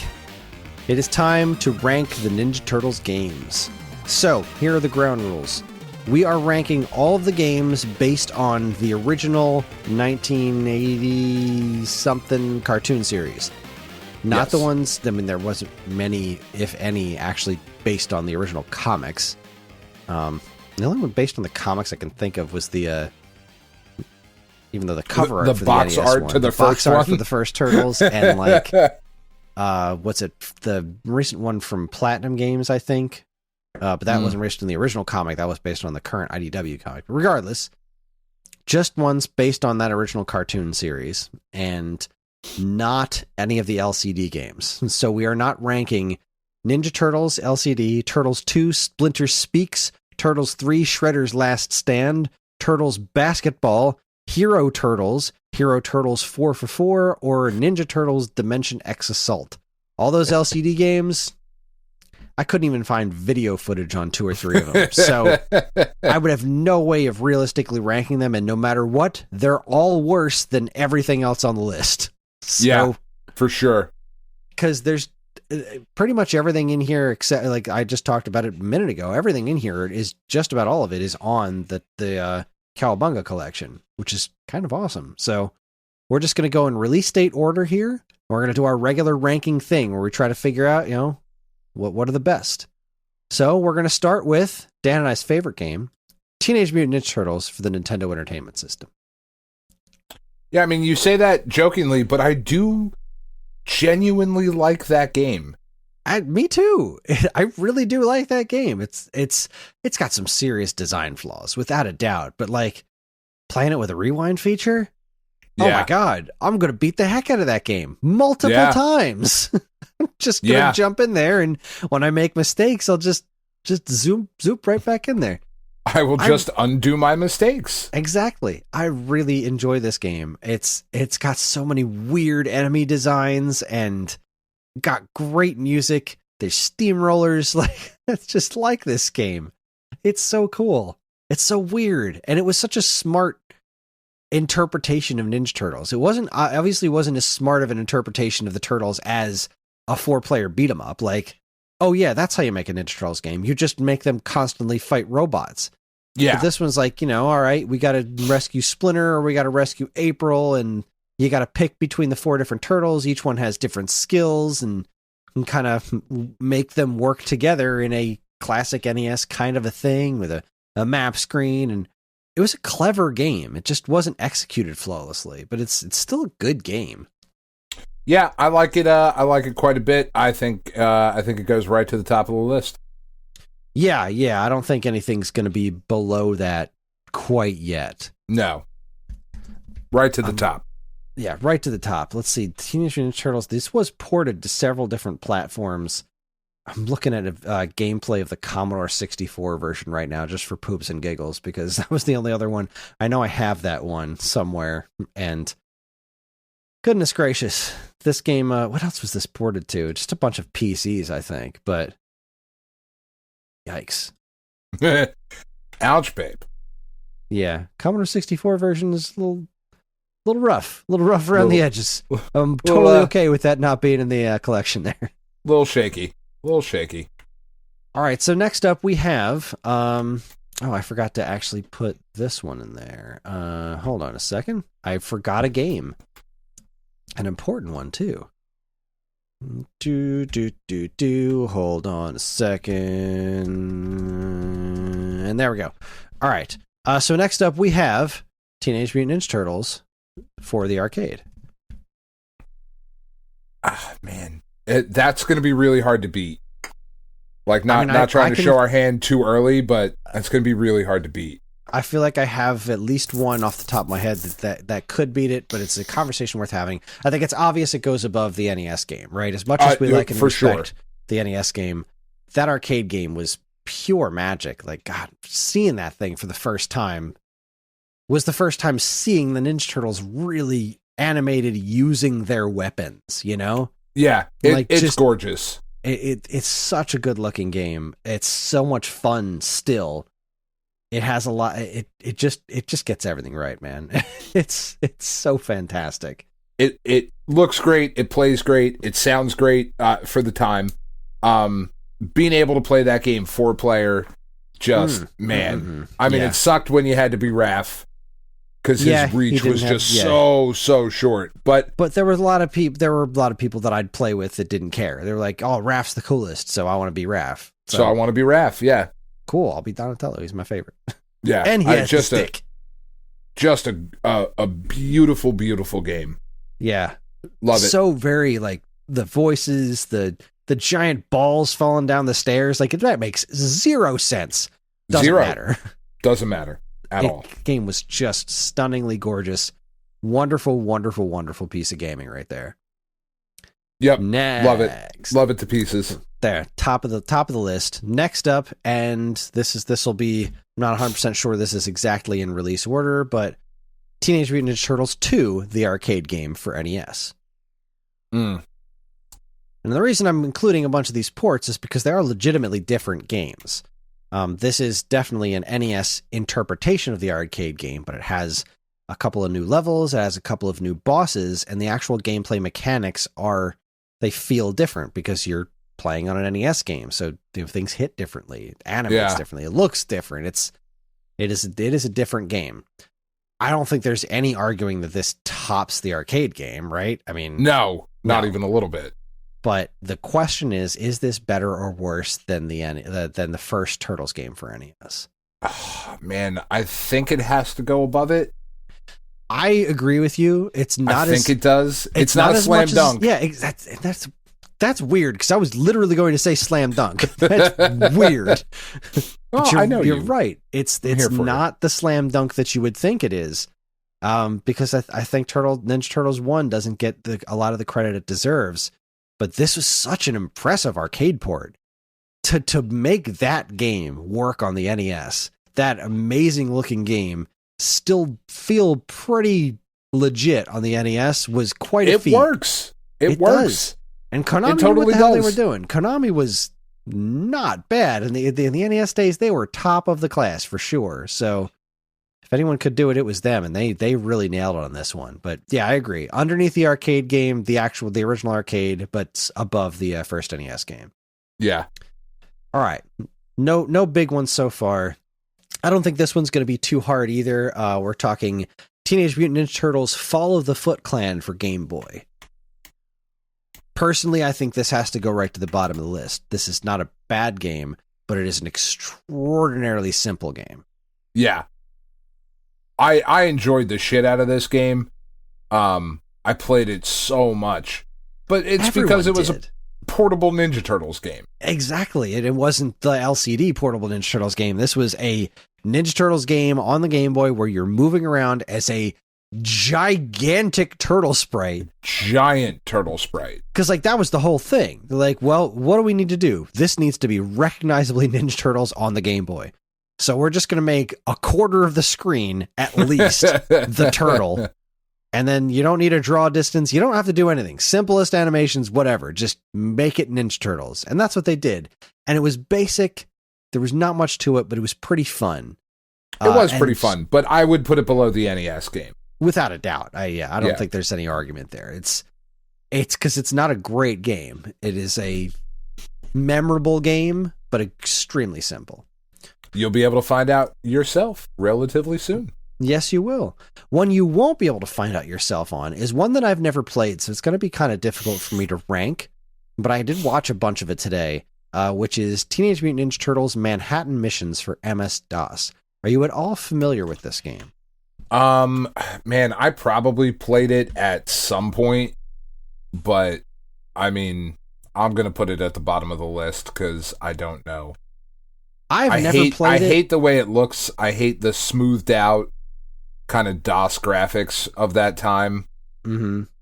This one really fascinates me. It's got like, it is such a DOS game, and it sounds like a DOS game. It's got all these like really weird animations and sounds. And geez, who made this one? Like, is this a Konami game? Every time I move around on the video, it makes me watch commercials again, and it's pissing me off. I hate YouTube. Get YouTube Red, man. No. Pay for it. I will absolutely not pay for this shit. It's worth it. No. No. I disagree entirely. Hard disagree. But I will absolutely not pay YouTube. Fuck that. Fuck YouTube with all of my heart. Also, this is a Konami game. I wonder why this didn't make the collection. Oh, I wonder if it's an unlockable. Oh, that would be so cool if this was a hidden unlockable in the collection. Because, like, this is the only game that's not there besides the LCD games, and Reshelled, which we already talked about, was Ubisoft. Like, this is the only one. But it's like April looks all weird. Like, this was clearly after the movie came out because Raph is sitting there with that hat on that he wore in the movie. But like the way everything animates is so MS-DOS. It's so unique for its time. It looks pretty ambitious, but it's hard to say that this would necessarily play better than Fall of the Foot Clan. I kind of want to argue that it goes above Fall of the Foot Clan because Fall of the Foot Clan is so basic. I'm fine with that. Yeah, I want to put this above that one just because of its obvious ambition. I can't say for sure how it plays, but a gang of illegal arms dealers has been operating in the dock area. That's cool. What a fascinating little game. I didn't know this existed before I started getting the notes together for this show. Really? I had no idea this existed. I wasn't really privy to a lot of DOS games back in the day. This is such a wild looking game. I'm very interested in it, and it's super cool. All right, next up. Here's a challenging one. All right. Teenage Mutant Ninja Turtles: Turtles in Time, the arcade game. All right, Turtles in Time, the arcade game. I don't think it's better than the first one. No. But I do I think it's better than the arcade game for NES? That's where I'm stuck. Yeah, I do. I do too, and it's because the 4-player. Yeah, this has that's really what it comes down to. Yeah, I don't think it tops the first game, but I do think it tops the arcade game for NES. And that might just be, I mean, because it definitely, like, there were graphical upgrades that, you know, it sounded a little better, looked a little better, whatever. But the nostalgia factor of that first game, I think, just keeps it right at the top. Yeah, there was a certain magic to the way that first game feels, and Turtles in Time, the arcade game, feels very similar to it, but, like, it's a little bit of an evolution of that, but it's kind of missing it's missing a small bit of magic that made that first one just a little bit more special, I think. Phenomenal game. Oh, yeah, absolutely great. Absolutely great. But I think it has to go below. I concur. All right, next one, we have Ninja Turtles 2 Back from the Sewers for Game Boy. This one I played a ton of as well. I'm trying to remember where... I'm just trying to get a video going of this one. Again, the YouTube commercials, but no, I'm not paying you to get rid of your commercials, you jerks. Yeah, this one is pretty cool because this was like they evolved the basic gameplay of the first one and tried to make it more of a game. Yeah. I think this one for sure see where I'm struggling with this one is, does it go above the NES original? I'm going to say no. That's exactly where I'm thinking. It's got to go above Manhattan Missions, but I don't think it tops the original NES one because the original NES one still had that like swapping turtles map screen. Like the original NES one was still more ambitious. Now, granted, this is a basic Game Boy game, and you got to respect the fact that they tried to take that super basic Fall of the Foot Clan gameplay and make it into more of a thing. Yeah, do something with it. But I mean, it definitely looks better than Fall of the Foot Clan. But it is definitely an advancement of that same basic just walk forward and stab shit gameplay. Yeah. Yeah, it's definitely better than Fall of the Foot Clan. I think it deserves more credit than Manhattan Missions. Again, that's always going to be a wild card for me in this ranking system because of, you know, we haven't really played it, but right. Yeah, I think that's where it goes. I don't think it tops NES, but I think it beats Manhattan Missions. Yeah, fair. Then we have Teenage Mutant Ninja Turtles 3, The Manhattan Project for NES. This is a damn good game. This is a damn good game. And the question is, does it beat Turtles in Time Arcade? That's where I'm at. I think this was without a doubt better than Turtles 2, the arcade game for NES. Because this basically does that, but it just did that. This plays like a sequel to that because that's exactly what it is. This is a sequel to that game. So I think it does everything arcade game NES does, but effectively better. But does the originality of this one top the arcade version of Turtles in Time with its wonderful animations and 4-player gameplay? I don't think it does. It's let me look at it for a minute here. Let me look at a little bit of a... Yeah. This also started to get into some of the weird, the later Turtles canon with some of the characters that I just didn't care for all that much. Mm-hmm. This did have Triceratons. You know, they're fighting Slash right now, and he looks really good. We've got some rock soldiers. This is a really ambitious NES game. Like, this is a really impressive NES game. It's very good game. I do think you're right. I don't think it tops the sheer unadulterated fun of the Turtles arcade, Turtles in Time arcade. I don't think it quite tops that personally. Yeah, I just don't think it can. Yeah, it's great, but I mean, so is Turtles in Time. Yeah. So this is the one for me. Next up is Turtles 4, Turtles in Time. That's the Super NES version. And I think I would personally put this at... This definitely gets a run at the top of the list. I think the Super Nintendo version is better than Turtles in Time Arcade. And I have a couple of different reasons for that. It doesn't animate quite as well, but it animates... It doesn't animate as traditionally well, but I think it animates more effectively. Mm-hmm. Turtles in Time, the arcade game, the impact of your hits, your attacks, is very similar to the way they did it in the original arcade game, where it's like you swing and it's like it looks like there's damage happening. But in Turtles in Time for Super Nintendo, they added a very specific like a vibrating hit. Like every hit causes a sound effect and like a very tactile hit to it. Yeah. And it really made the game feel different. The lack of 4-player is a huge bummer in this, but there's more levels on the Super Nintendo one. There's like more content in the Super Nintendo game. And I just think it feels better to play. Like the throwing the characters at the screen is something that you have more control over. I just think it's a better game. The question is, does it top the original arcade game? Not for me. I do think it would go right below it because I agree with everything you said. But for me, it does not top that original arcade game.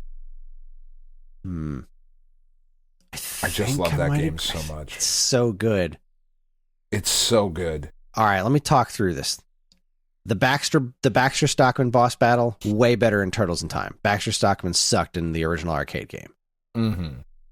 Bebop and Rocksteady, way better in the original arcade game. Fighting them as pirates is cute, but like their original designs are their original designs. I'm gonna get you, Turtles! Like, and they come out of the drill machine, and that's fantastic. So good. Especially the first time you saw that. Oh my god! Oh my god! Like, what? What is really even happening? Him? I gotta fight! Leatherhead looks great. Super Shredder, the Krang battle, the thwapping back and forth, the grabbing the foot soldiers by the hand and going. Pff, pff. That's great. Yeah, that's good. It's really tough. This was the only one that I could think of. It's like, this is tough for me to think about. Does this actually beat Turtles Arcade? I don't think it does because it doesn't have 4-player. It doesn't have 4-player, and that's the thing that holds it back for me. It isn't. I hear you, and I also think the setting itself, as cool as the time travel is, isn't as cool as just here's the cartoon, play it. Like, yeah, the time travel thing is neat, but like dinosaurs are cool and all, but like, I don't know. Yeah, I agree with you. It doesn't top the original arcade game for me. It's real close. It's razor thin for me. Oh, sure. It's like 1A. Yeah. Like, for sure. I do think it is, even with the lack of 4-player, I just think it is a better, more fun game than the arcade version. Missing animations aside and everything. But you're right. It doesn't top the Turtles arcade game. I mean, and that's what I'm saying. Like, yes, agreed 100%. I like the Turtles in Time Super Nintendo better than the Turtles in Time arcade. But the difference then becomes between the original Turtles arcade and Turtles in Time on Super Nintendo, it doesn't have the 4-player. If it had 4-player, it'd be the best. I would agree with you. I think if they had 4-player, that would be hard to top. Okay, now this I'm very curious to get your opinion on. Hyperstone Heist for Genesis. I really like Hyperstone Heist. I played it a bunch with my cousin. Again,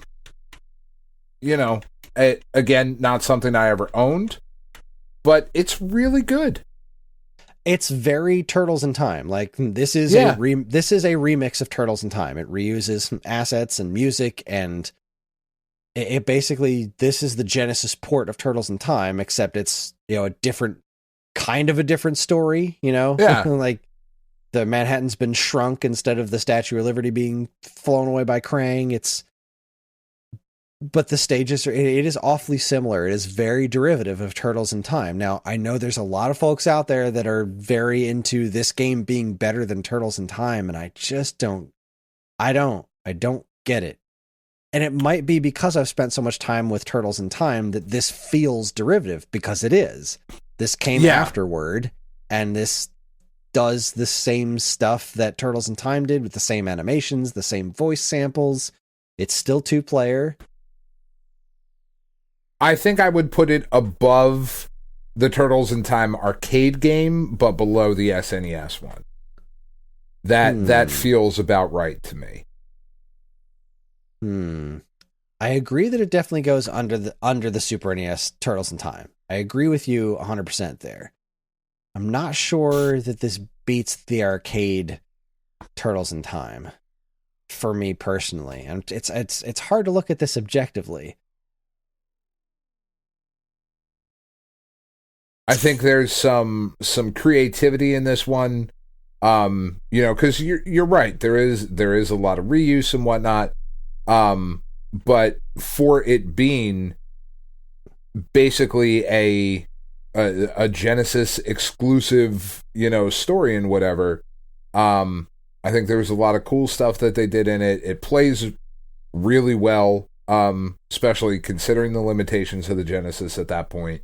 I mean that I'm comfortable in either place. For me personally, I would put it above the Turtles in Time arcade. Yeah, but I'm not angry if it goes below it. I'm gonna argue that it goes below it. I mean, Master Tatsu as a boss is really cool, and that's cool. But it's it's got the Ninja Turtles 1 arcade game, Baxter Stockman as a boss. There's a lot of content here for sure, but then you also have to take that 4-player thing into account, and the fact that the physical attacks don't have the same impact as they do on the Super Nintendo game. It's closer, but it's not quite as impressively tactile as that Super Nintendo game. This is hard. I don't know if I want to put this above or below that arcade game. Let me look at that. Let me look at Turtles in Time arcade one more time. I can't make the decision for you. This is brutal because it's so good. Like, Hyperstone Heist is such a cool thing. Oh, all right. Then you got Turtles in Time. It just looks so good. That arcade, like, just the animations in this are so good. Silly ass voiceovers. But it's so weird how Hyperstone Heist reuses so many of these stages, like finding an excuse to be like, all right, how do we make the pirate ship stage without traveling through time? Or how do we make the ancient work? Japan stage without traveling through time? How do we make it work? And they effectively did. They did. That's what I'm saying. Like, there's a lot of creativity in that one. Yeah, but it's all based on like, how do we make this thing that it's clearly not? How do we make these things into something they're not? How do we reuse these assets in a different way? Yeah, but it worked. that to me is the art. Like, it worked. I'm just saying, like, if you're looking at it this way. If you're sitting down with all of the Ninja Turtles games in front of you, and you're like, I'm going to play through these games and I want to experience the different games. Are you going to play the arcade version of Turtles in Time before you play Hyperstone Heist?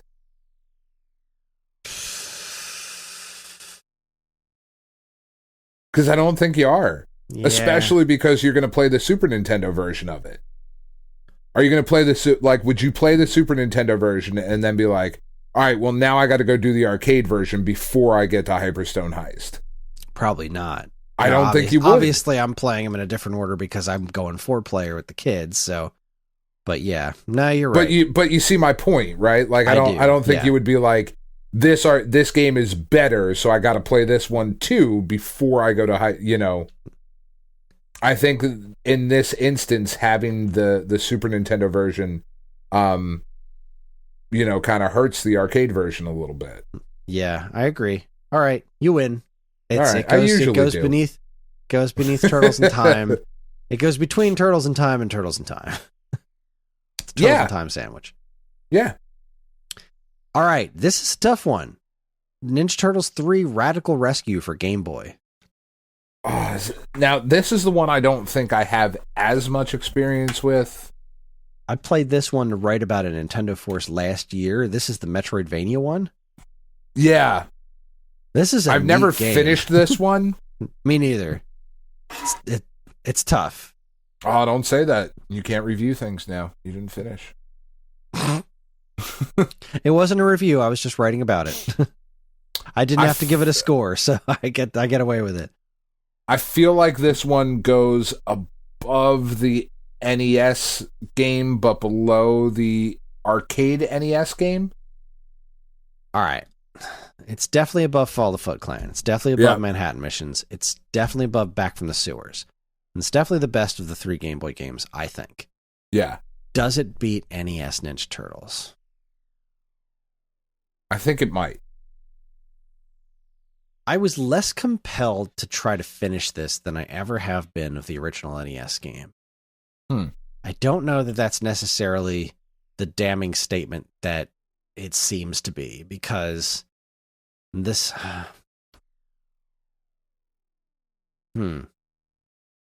Because you know the NES games so well, that's why you go back to that one.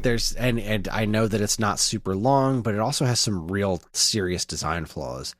This one does have a couple of like really annoying bits to it. Like, it's not a perfect game, but it is a pretty ambitious one. And it does a lot of that turtle swapping. Each turtle has a unique ability, like Michelangelo can do the floating and stuff. So yeah, that is all right. I think that puts it above the NES game. Is it better than the arcade game for NES? I want to say it is, but I don't think it is. I don't know. That's tough. I don't think it tops Manhattan Project. No, I don't. Definitely not. And this one didn't come with any Pizza Hut coupons, whereas the arcade game for NES did. It's a big deal. It's a big deal. Get that personal pan pizza. Fucking temperature of lava. Back when it was still tasty. I think I want to put it under the arcade game. What do you think? Yeah, that's where I was saying. Like, in between the two NES, in between Turtles 1 and 2 for NES, I think. Yeah. Feels just about right for that. Yeah. Very cool game. Very limited, cool. Very limited because it's a Game Boy game. Sure. I feel like if this had been an NES game, that would have been really wild. Yeah. They probably could have done a little bit more with it, with being able to see more of the screen and stuff like that. But yeah, very, very cool game. Not quite arcade game cool. Right. Oh boy. Yeah, that sounds right. All right, this is going to be difficult because I don't have a ton of experience with these ones. I have played them all, and now I'm trying to remember which one's which. I mean, obviously the NES game is what it is. Teenage Mutant Ninja Turtles Tournament Fighters for NES. Oh man, it's impressive that they made it, but it's not good. Yeah, it's not great. It's not bad, but it's but it's not good. Yeah. You know, like, this is a functional 2D, like, one-on-one Street Fighter style fighting game for NES. It's functional, Jace. I'll give it that. Oh, I would definitely go so far as to say it's functional. This game works. It's pretty good looking for an NES game, all things considered. But I think this is pretty low on the list. I mean, as impressive as it is, it's definitely not as good as the original NES game. No. I think the question is this better than Back from the Sewers? I don't think so. I think I would put it right below that. You think it's better than Fall of the Foot Clan? Yeah, I think so. I think it's better than Fall of the Foot Clan, but not by much. It's just so different, you know? Yeah, right. We're comparing a 2D fighting game to like a very basic brawler. And at some point, they do need to get credit for making a 2D fighting game on the NES that is functional with Jace. That has, different moves and like little bonus things that show up during rounds and backgrounds and throws. Like, they made this shit work with 2 buttons, man. They did. I have a hard time putting this above Fall of the Foot Clan because Fall of the Foot Clan was so neat. It's so basic, but it is pretty fun. And I feel like if I had the choice, do I want to play this or do I want to play Fall of the Foot Clan? I'm probably going to play Fall of the Foot Clan longer than I'm going to play this. That is fair. All right, put it below. I think this has got to go on the bottom. Yeah, for now. Put it below. Huh. Yeah. it's a valiant effort. And that's the thing. There's no actual stinkers on this list. No, sure. Like, we're not like that's not like we're ranking the Zelda games. Like, all right, well, what's the worst CDI Zelda game? There's genuinely out of all of these piles of shit, which is the one you would least here. Mind stepping in. So this is the Genesis version comes next, and this is where I start to get a little confused. Because the Genesis and the Super Nintendo games are just different games. They're both fighting games. Yeah. But they don't... It's just so freaking strange. They don't even reuse assets. Like... No. We're not even talking like a Sparkster situation where it's like, yeah, it's a lot of the same stuff. We just made a totally different game. I don't know why. This is just... This is even more different. Like, it is just a flat-out different game. And I don't remember liking it very much, but I don't remember if it's just because I didn't like playing fighting games on the Genesis. This one I am very unfamiliar with. Not entirely unfamiliar, but man, not super duper familiar with this one. Let's see. Let's see if I can get some I'm going to look at the Console Wars channel. I don't think I've ever watched this episode. This is Super Nintendo versus Sega. Which one won and why? Let's see. What's their ultimate conclusion here?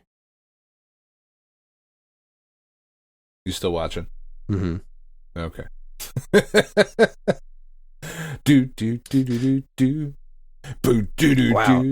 All right, so so now that we're back. No, I'm not done. I gotta finish, Chris. Can I finish? Okay, I'm finished. Okay, I'm finished. All right, so I just watched the ending of the Console Wars video, and like, I like these guys. I don't always agree with them, but sure, they do tend to make some pretty decent points. I rarely see them this one-sided. They were just like, every single category the Super Nintendo one just trounces the Genesis game. Yeah, I'm sure that's the case. And it's really wild because it's like, it just seems like more effort was put into the Super Nintendo game. It's got, the Super Nintendo game's got a bunch of different endings, and the character designs just look so much better on the Super Nintendo. Like, yeah, the Genesis game has a lot of weird looks. It's not bad. And this is reminding me of like when I had put a little bit of time into it. I don't remember really liking the Genesis one all that much. I didn't love the Super Nintendo game either, but I didn't put a ton of time into it. But yeah, I just think looking at the Genesis one, I have a better grasp on it. So now comes, where do we put this? This is a hard one. Yeah. Because again, it's a fighting game. It's a well enough designed fighting game, so I do think it has to at least go above Manhattan Missions. Yes. Is it a better game than Back from the Sewers? I mean, probably. I would say that it's probably. Yeah, I would probably put it, the Genesis version, specifically the Genesis version, I think would go below the first NES game. I 100% agree. It is it seems to be a relatively low effort one-on-one fighting game that's still competent, and I think as a competent, like Back from the Sewers was a bit ambitious, but overall is a competent 2D side-scrolling action game. This is a competent 2D fighter. Whereas the Turtles NES game is competent overall, but it's got big problems, but it's also makes up for it with ambition. So I don't think it's topping that. So then comes the Super Nintendo one, which is a legitimately decent fighting game. We're not talking Street Fighter levels here, but there's a lot of stuff in it. It's got really good looking backgrounds. It's got multiple endings. It's got, a couple of mini games, different modes. This is a pretty well fleshed out fighting game. Yeah, I think that I'm stumbling. Everything hurts. I think, honestly, I would put this in between Manhattan Project NES and the arcade game NES. Really? Yeah. Okay. I think that's about where it feels right. Yeah, okay. I feel like I'd put it one below that. I'm struggling I can to put be it talked above, into that. I'm struggling a little bit to put it above Radical Rescue, but I'm remembering the problems that Radical Rescue has overall. As ambitious as it is, it doesn't really accomplish everything that well, whereas the Super Nintendo game for a one-on-one fighting game is I think just as ambitious. All right. Is it better than the NES arcade game? See, I have a hard time putting it above that one just because of the overall, like, well, do I want to play that? Or do I want to play this? Right. I get it. I do. I think you're right. I think your gut's right. I think you have to put it above the arcade game just for the sheer effort that was put into making this fighting game. I think you're right. Right? I mean, that just kind of feels where it has to go. Yeah. I don't have as much experience with it to say, like, for sure. But let me look at a little bit of SNES gameplay here. It is a nice looking game. It's a nice looking game. It plays well. It controls really well. Characters look really cool. Nice designs, nice sound. It's got all these cutscenes that are pretty wild. Yeah. Weird ass characters. The backgrounds look real nice. There's a lot of effort put into this one. Yeah. There really was. I think you're right. I think this should go. I think you're right. You're right again. Got me again, Flash. Usually. I'm very smart, Chris, and You very are. persuasive. Are those neutrinos in the background? That's awesome. Yeah, Beating up like Shredder. there's just a lot of like cool shit in there. Yeah. You know, It's a pretty fun little fighting game. All right. I'll put it up there. As a 2-player experience, this could ultimately be a little bit more fun than trying to get through the NES game 2-player. I'll buy that for a nickel. Yeah. All right. And then Turtles in Time Reshelled. I have no experience with this one. I'm gonna have to trust you completely. This is hard because I feel like the game got a lot more hate than it deserves. Sure. But that isn't to say that it doesn't deserve some hate. This deserves a little. This is basically Turtles in Time, which is a really good core game, but it is based very much off the arcade version of Turtles in Time. They kind of broke it by having you be able to attack in 8 directions. So there's not just, forward and back attack. When you move, you face the different directions and you attack in those directions. So it really changed the way the game feels and the way you play it. Huh. Yeah, it also kind of seems soulless. There's something about it that just it's like they took all the life out of it, which was what really bugged me about this one. Yeah. I personally will put this right at the bottom. Not that it's necessarily a bad game, but this was like they took something great and made it worse. Whereas Tournament Fighters was like, let's see if we can do this. Well, shit, we did. I mean, that's all right. I can't put it above the NES Tournament Fighters because, on one hand, sure, it's kind of fun to play, but it's like you look at the NES Tournament Fighters and compare it to the Genesis Super Nintendo games and be like, yeah, this isn't nearly as good, but damn if I can't respect it. Whereas Turtles in Time Reshelled, you're like, there's no reason to play this. There's just none. Both versions of Turtles in Time do this better to the extent that this is just pointless and it doesn't feel good to play. That's where I leave it. All right. I'm going to trust you implicitly on that one. Like I said, I have 0 experience with that game, so I can't even remember what context I actually played it in, but I did play it and was like, this isn't right. This doesn't. I can't say I played it enough to say for sure that the whole this isn't right because of my nostalgia for Turtles in Time, but the the attacking in 8 directions felt really wrong and kind of seemed to take any level of skill out of it. And the graphics are so drab compared to the really gorgeous, like colorful shit in the arcade and Super NES ones. Sure. Yeah, it's just soulless. Well, that's disappointing to hear. Quite. I'm not going to pick it up now. I mean, you couldn't if you tried. I was totally going to go find a way to get it right now, but you just cost them sale, Chris. How do you feel? There is no sale to make. You cannot buy this game right now. No, you cost an eBay seller a sale. There's no physical version. I was going to buy somebody's hard drive. You were going to buy somebody's Xbox 360? Yeah. 100%. That's the thing I might do.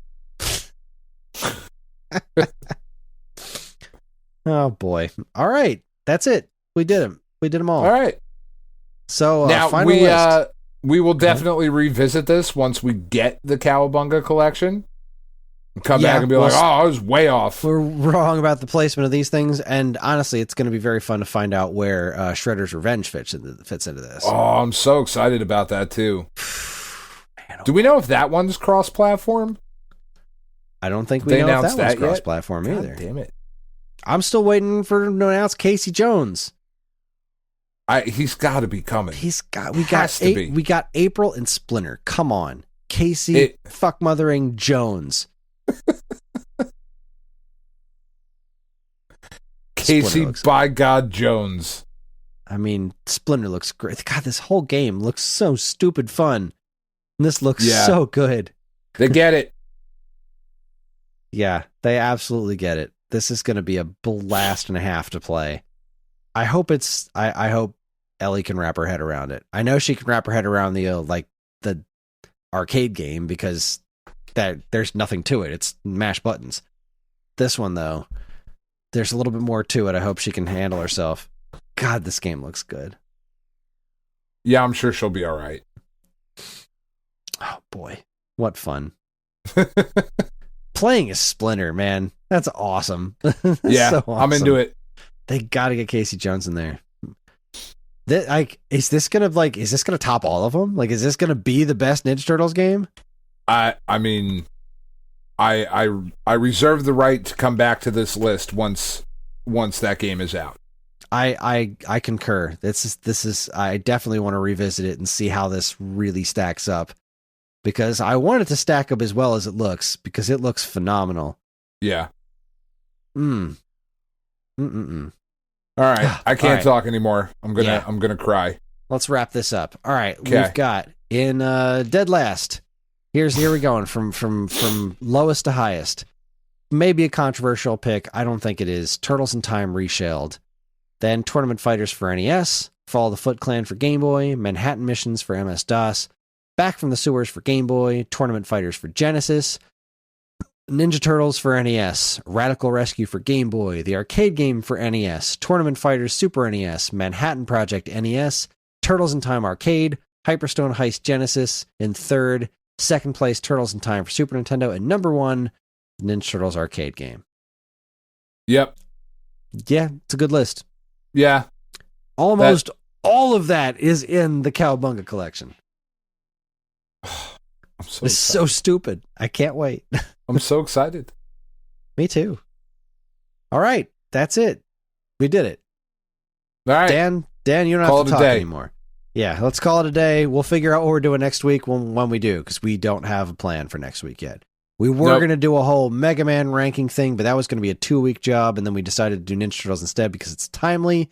So we'll get to Mega Man when we get to it. But meanwhile, that is our show. Thanks for listening, everybody. We're on most social media platforms, and if you want to get in touch with us, we aren't very difficult to find. All it takes is a quick look at our show notes, and you'll see links to our social media accounts, as well as all manner of other fun stuff, like a link to our namesake, StoneAgeGamer.com, the Geekade Patreon, which helps us keep this show running week after week, and more useful links than you can shake a joystick at. This show's theme song, Squared Roots, was written by Banjo Guy Ollie. You can learn all about his wonderful music and more by following the link to his YouTube channel, also in the show notes. And finally, as always, we'd like to thank our intrepid editor, Evan, for making the show listenable for all you folks, and we'd like to thank all you folks for listening in the first place. That is it, everybody. On behalf of Dan and myself, keep playing games.